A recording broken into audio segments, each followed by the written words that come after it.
ไม่ส่งข้าไม่ส่งถึงพี่น้องไอ้ก็ขอดำบดังเสียงกันเนาะมันได้ก็มาทบเขาวันเลี้ยงใส่มึงสู่ดังกำลังค่ะมันได้เขาเดี๋ยวตั้งอันว่าหกคอนว่าสลึกอันว่านั่นเป็นจึงหือผู้จักกันยาวห้าเนี่ยเนาะมันจะหนังนั้นกันนะสลึกอันว่านั่นเป็นจึงหือผู้จักกันยาวห้าเนี่ยเนาะพี่น้องได้เอากำนำสลึกในเจ้าหูจักก็ได้มีเสียมหูจักก็ได้มีเนาะย้อนนั่นแหละเมื่อในเขาขาวได้มาเนี่ยนำมาลัดเนี่ยบันกันเนาะสลึกอันว่านั่นมือพองยามเขาห้องน้ำเขาขึ้นทางนั้นนะมันได้มีไถออกมามันได้ออกมาบ้านเลือดเลยสังอันนั้นมันได้เป็นตุ่มตีหิมหูเขานั้นหูกวนเขานั้นกันเนาะกันต่อกันเนาะหิมหูกวนเขานั้นมันได้เป็นตุ่มอันนี้เลยสังอันนั้นสมาเป็นเสลือกแม่นไหนก็มันได้แม่นออกมาไหนกันเนาะสมาเป็นเสลือกในไหนก็มันได้เจ็บดังในเหแล้วก็มันได้คุ้มกายจะไหนกันเนาะเป็นเสลือกในกันนะเสลือกนอกก็คมอยู่ครับคมกายมันได้ก็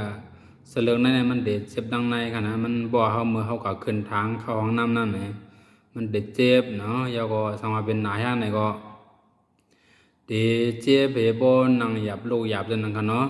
มันก็เด็ดเป็นแอวเจ็บแอวขึ้นจนนั่นนะบ่มันหนาย่างขนาดแล้วก็สมาเขาก็เข้าห้องน้ำแล้วก็มันเด็ดมีเลือดจนนั่นห้องว่าเสลือกเนาะทางเป็นเสลือกค่ะลอกลายกับมันได้ก็เตรียมได้กินเนื้อกินบานั่นขนาดนะจริงๆขยามรัดมากกูบอกนั่นเอาค่ะลอกลายกับมันได้ก็อย่าไปกินอันเขี้ยวอันเพียดอันชมมันเพียดแห้งหนาจังเลยค่ะนะลอกลายกับมันได้ก่อนนะลอกลายดามันได้ก็มือเดียวเขามียาหลีมาแนะนำค่ะนะยาในเขาเป็นมา10 ปียาว20 ปีหึงเนี่ยค่ะเนาะเป็นมาหึงหนาวค่ะมายากินยาสังกอมหายค่ะนะเอายาสังตากอมหายกินยาสังกอมหายค่ะนะมายาหายก็ยาในค่ะนะเนี่ยยาในค่ะนะยาในเขาเดี๋ยววางขายไว้อยู่ดินเพจเขาค่ะเนาะเพจอันว่าขา